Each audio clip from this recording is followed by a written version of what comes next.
Hello friends, आज के video में हम रेशो एंड प्रोपोर्शन के कुछ अलग अलग तरह के क्वेश्चंस देखेंगे जो ज़्यादातर एग्जाम में पूछे जाते हैं। तो चलो फिर बिना टाइम वेस्ट किए शुरू करते हैं आज का नया topic.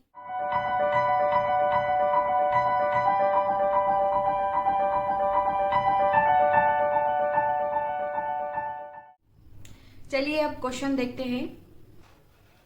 Ratio of seats for maths, physics and biology in a school is 3:4, 4:9. If seats are increased by 10, 20, 30% respectively, the find the new ratio. हमें इसमें क्या फाइंड करना है? न्यू रेशो फाइंड करना है। यहाँ पे मैथ्स, फिजिक्स, बायोलॉजी इनका रेशो दिया है 3:4, 4:9 और सीट इंक्रीज बाय 10, 20, 30, मतलब वो सीट्स है वो इंक्रीज हुई है 10, 20, 30% से। ठीक है, तो अब इसमें हमें फाइंड क्या करना है? न्यू रेशो फाइंड करना है। ठीक है, तो सबसे पहले हम क्या करेंगे? प्रीवियस रेशो लिखेंगे। सबसे पहले प्रीवियस रेशो,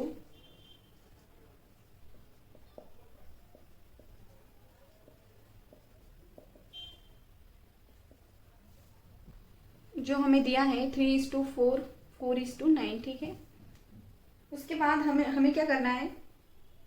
इंक्रीज बाय 10%, 20, 30%। ठीक है, 10% मतलब हम क्या करेंगे? 10% हम क्या करेंगे? जो न्यू वाला है 10% से इंक्रीज हुआ है, मतलब 100 में हम 10 ऐड करेंगे तो यहाँ आ जाएगा 110 और नीचे आ जाएगा 100। ऐसे हम 10% का, 20% का, 30% का लेंगे। ठीक है, हमें फाइंड करना है न्यू रेशो। इंक्रीज बाय ये वाला हो गया हमारा प्रीवियस रेशो। अब इंक्रीज बाय 10, 20, 30%। ठीक है, इंक्रीज मीन्स क्या होगा? मल्टीप्लाई करेंगे हम, मल्टीप्लाई बाय 110 अपॉन 100। सबसे 10 का लेंगे हम 110। ए वाला जो है वो प्रेजेंट का है, ए वाला जो है वो लास्ट का है। ठीक है, इंक्रीज बाय 10, 20, 30% मीन्स हम मल्टीप्लाई करेंगे। यहाँ पे क्या आ जाएगा? 10% इंक्रीज मतलब 110 अपॉन 100, 120 अपॉन 100 और इसका आ जाएगा 130 अपॉन 100। ठीक है, ऐसा लेंगे हम इंक्रीज रेशो। इस तरह से हम इंक्रीज की वैल्यू लिखेंगे।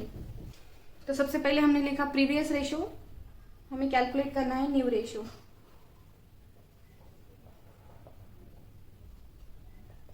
ठीक है, सबसे पहले 3 लेंगे हम मैथ्स का। 3 इंटू 10% मतलब ऊपर आ जाएगा 110, नीचे आएगा 100। ठीक है, फिर उसके बाद 4 इंटू 20% मतलब 120 अपॉन 100। उसके बाद क्या करना है? 9 इंटू ये वाला 9 इंटू 30% मतलब 130 अपॉन 100। ठीक है, इसे हम 100 से मल्टीप्लाई करेंगे तो ये सारे 100 कैंसिल हो जाएंगे और इसे 10 से डिवाइड करेंगे तो ये वाले 0 कैंसिल हो जाएंगे। यहाँ पर 11 into 3 33, 4 into 12 48, 9 into 13 117।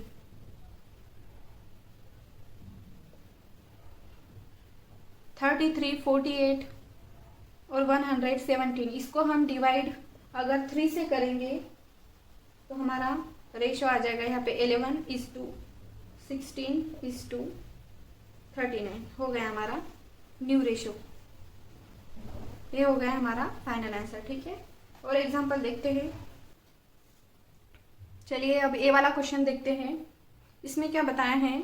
Salary of A and B are in ratio 2:3. If salary of each is increased by 4,000, then new ratio is 40:57. Find the salary of B. हमें क्या करना है? ए और बी हमें यहाँ पे सैलरी दी गई है, इसका रेशो है 2:3। सैलरी इंक्रीज हुई है 4,000 से, मतलब ए की भी इंक्रीज हो गई है और बी की भी इंक्रीज हो गई है। ठीक है, उसके बाद न्यू रेशो दिया है 40:57। न्यू रेशो दिया है 40:57। हमें इसमें फाइंड क्या करना है? Salary of B. हम फर्स्ट रेशो लिखेंगे।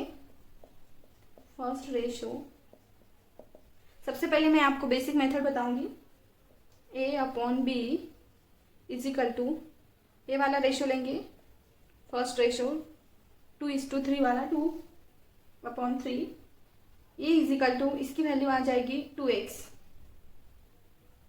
बी की वैल्यू आ जाएगी 3x।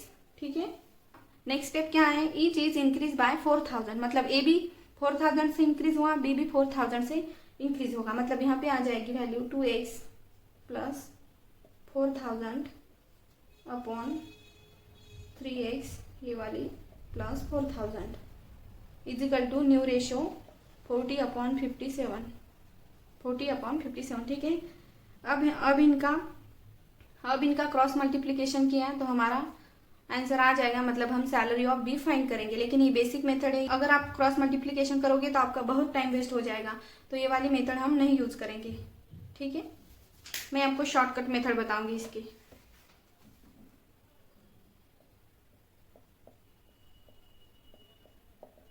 फर्स्ट रेशो 2:3, ठीक है, सेकंड रेशो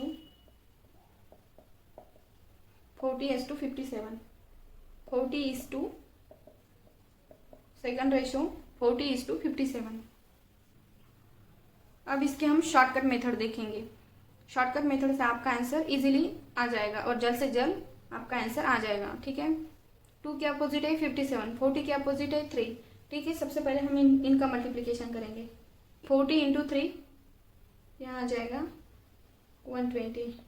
ठीक है, 2 का अपोजिट है 57, इनका क्रॉस मल्टीप्लिकेशन करेंगे, यहाँ पे आ जाएगा 114। ठीक है, नेक्स्ट स्टेप क्या करनी है, इनका हमें डिफरेंस लेना है। 114 120 का हमें डिफरेंस लेना है, तो इनका डिफरेंस आता है, इनका डिफरेंस आता है 6। मैं यहाँ पर लिख देती हूँ। ठीक है, नेक्स्ट हमें क्या करना है, salary of each is increase by 4000। ठीक है, तो वाला डिफरेंस भी हमें यहाँ पर लिखना है, 40 के नीचे 4000, ये वाला 50 के नीचे 4000। ठीक है, तो अब हम क्या करेंगे, इसके बाद दोनों भी सेम है डिफरेंस, इसकी वजह से हम क्या करेंगे 40 और 57 का डिफरेंस लेंगे, तो वो डिफरेंस आता है 17। ठीक है, और यहाँ पे दोनों का भी जो डिफरेंस है, दोनों का भी डिफरेंस है सेम है, इसीलिए हम यहाँ पे लिखेंगे 4000। ठीक है, ये वाला डिफरेंस है, हम यहाँ पर लिखेंगे 6। जो हमारा डिफरेंस आया है 6 की वैल्यू आ जाएगी 6x। ठीक है, 6 की वैल्यू आ जाएगी 6x इजिकल टू 17 × 4000। ठीक है, ये वैल्यू 6x के लिए हो गई 17 × 4000। ठीक है, हमें क्या करना है, a की वैल्यू 2 है, b की वैल्यू 3 है, a/b इजिकल टू 2/3। ठीक है, यहाँ पे हमने क्या लिया था, a इजिकल टू लिया था 2x, b इजिकल टू लिया था 3x, a equal to 2x, b equal to 3x, तो हमें 3x की वैल्यू फाइंड करनी है। 3x इजिकल टू आ जाएगी हमारा salary of b, 3x equal to salary of b, तो 17 × 4000 डिवाइड बाय अगर हम 2 करेंगे तो इसका आंसर आ जाएगा 34,000। ठीक है, ये हो गई salary of b। Next example देखते हैं। चलिए अब ये वाला क्वेश्चन देखते हैं। In a bank there are coins of 25 paise, 10 paise, 5 paise in the ratio 2:3, 3:4। If there is ₹50 in all, how many 5 पैसे कॉइन्स आर देयर। मतलब हमें इसमें फाइंड क्या करना है, 5 पैसे के कितने कॉइन्स है। तो हम क्या करेंगे, सबसे पहले यहाँ पे कॉइन्स लिखेंगे, 25 पैसे, 10 पैसे, 5 पैसे। ठीक है, इन कॉइन्स का रेशो दिया है 2, 3, 4। ठीक है, सबसे पहले हमने कॉइन्स लिखे, उसके बाद इनका रेशो लिखा 2:3, 3:4। ठीक है, इसकी वैल्यू आ जाएगी 2x, इसकी रहेगी 3x, इसकी रहेगी 4x। ठीक है, टोटल कॉइन्स की वैल्यू कितनी दी है, 50 रुपीज़ दी है। ठीक है, तो हम यहाँ पर लेंगे 25 × 2x प्लस लेंगे 10p × 3x प्लस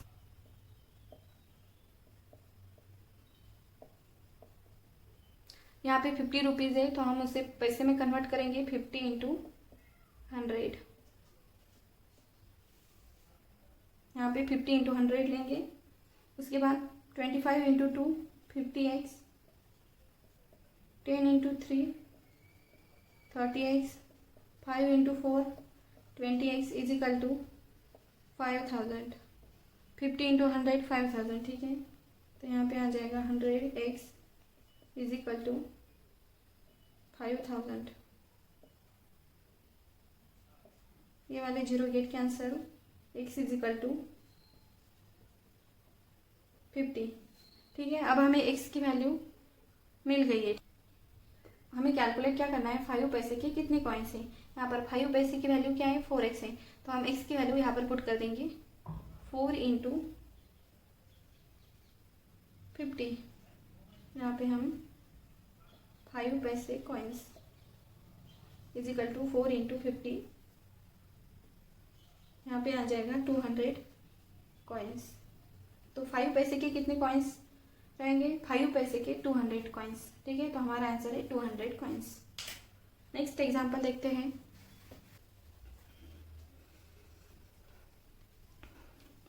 चलिए अब ये वाला क्वेश्चन देखते हैं। 1 year ago ratio of Lakshman and Anvi's salary was 3:4. The individual ratio between their last year to present year's salary are 4:5 and 2:3 respectively. Total present salary of both is 4160. Find the salary of Anvi. हमें यहाँ पे अनवी की salary find करनी है। Salary 1 year ago।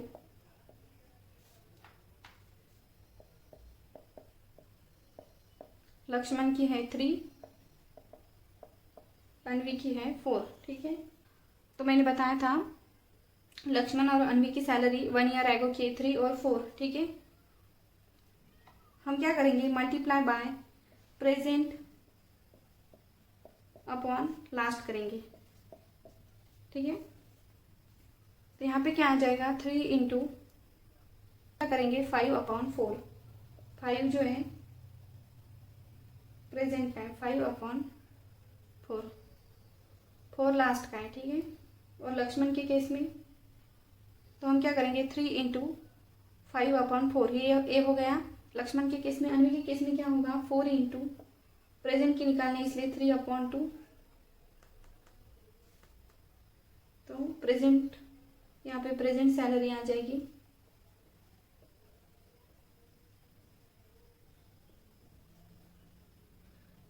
यहाँ पे आ जाएगा 15/4 लक्ष्मण की, और यहाँ पे 6, यहाँ पे आ जाएगी 6। ये हो गई प्रेजेंट सैलरी। अब हम क्या करेंगे, दोनों लक्ष्मण और अनवी की दोनों की सैलरी को 4 से मल्टीप्लाई करेंगे। यहाँ पे 4, यहाँ पे 4, यहाँ पे हो जाएगा 24, यहाँ पे 4 गेट कैंसिल, यहाँ पे 15, यहाँ पे 24। अब नेक्स्ट स्टेप देखते हैं। अब इनकी प्रेजेंट सैलरी लक्ष्मण की है 15 और अनवी की है 24। अब नेक्स्ट स्टेप देखते हैं। प्रेजेंट सैलरी आ गई थी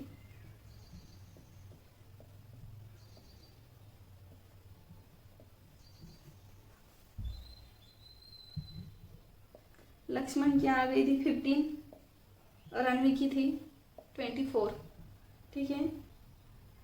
हम इसको 3 से डिवाइड करेंगे, इसको भी 3 से डिवाइड करेंगे। यहाँ पे आ जाएगा 5, यहाँ पे आ जाएगा 8।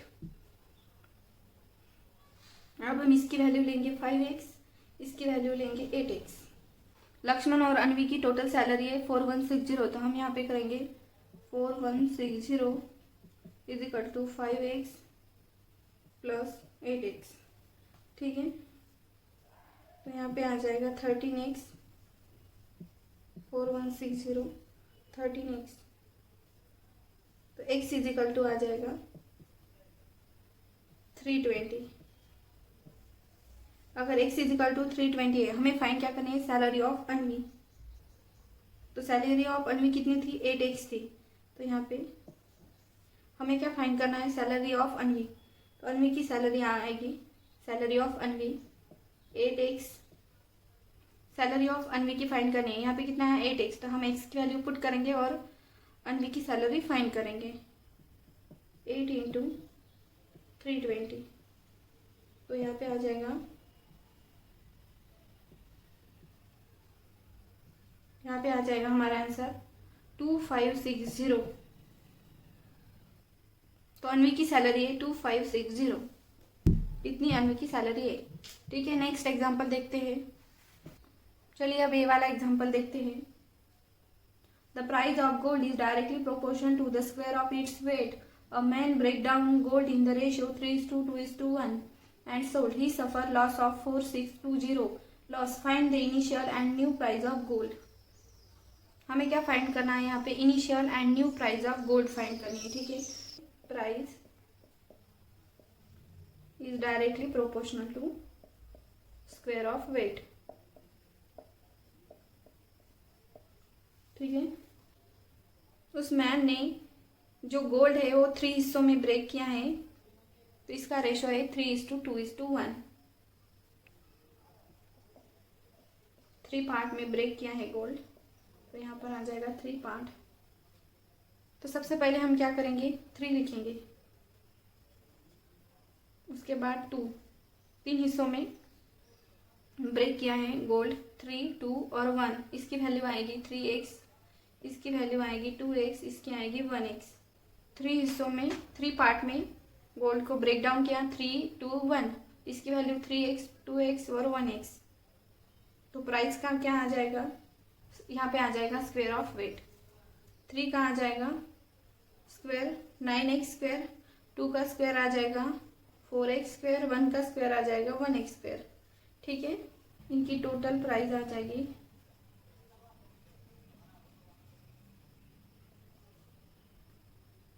इन टोटल प्राइस आ जाएगी इन सबके एडिशन 14x स्क्वायर।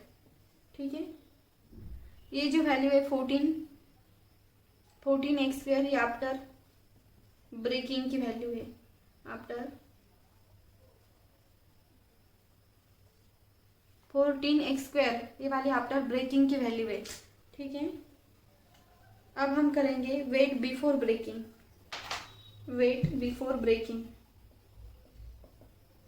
बिफोर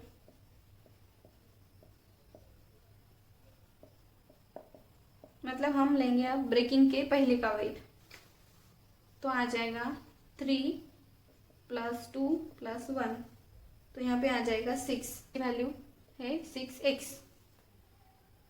ठीक है, अब हम क्या करेंगे, इसकी इनिशियल प्राइस निकालेंगे।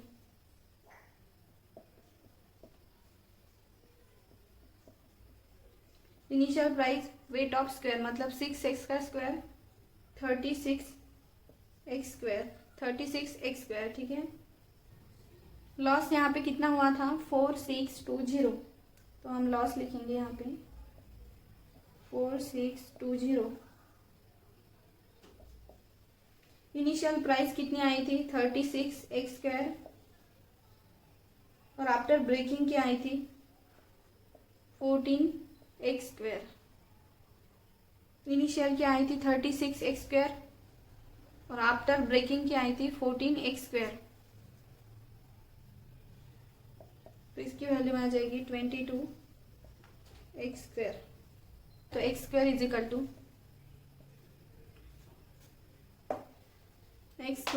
To 4620/22। x square is equal to आ जाएगी 210। ठीक है, हमें क्या फाइंड करना था, initial price and final price.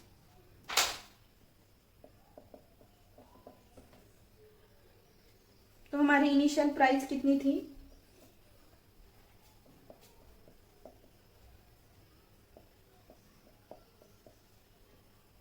Initial price 3, हमारी इनिशियल प्राइस थी 36x स्क्वायर, और फाइनल प्राइस थी आफ्टर ब्रेकिंग वाली, मतलब हमारी फाइनल प्राइस थी 14x स्क्वायर।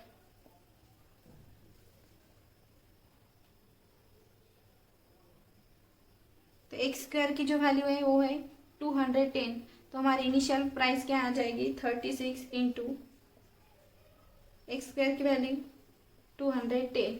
ठीक है, ये हो गई हमारी initial price. 13 initial price is equal to 36 x square, तो 36 वैसे के वैसा एक्स स्क्वायर की वैल्यू 210, तो ये हो गई हमारी initial price. Final price 14 x square, तो यहाँ पे आ जाएगा 14 इंटू 210, तो ये हो गई हमारी फाइनल प्राइस। इस तरह के क्वेश्चन एग्जाम में ज़्यादातर पूछे जाते हैं। मैंने आपको बता दिया है क्वेश्चन को कैसे सॉल्व करना है। ठीक है, अगर आपको मेरा वीडियो अच्छा लगा है तो प्लीज़ लाइक कीजिए, सब्सक्राइब कीजिए, अपने दोस्तों के साथ शेयर करिए, और टॉपिक से रिलेटेड कोई भी प्रॉब्लम हो तो कमेंट कर दीजिए। Thank you so much.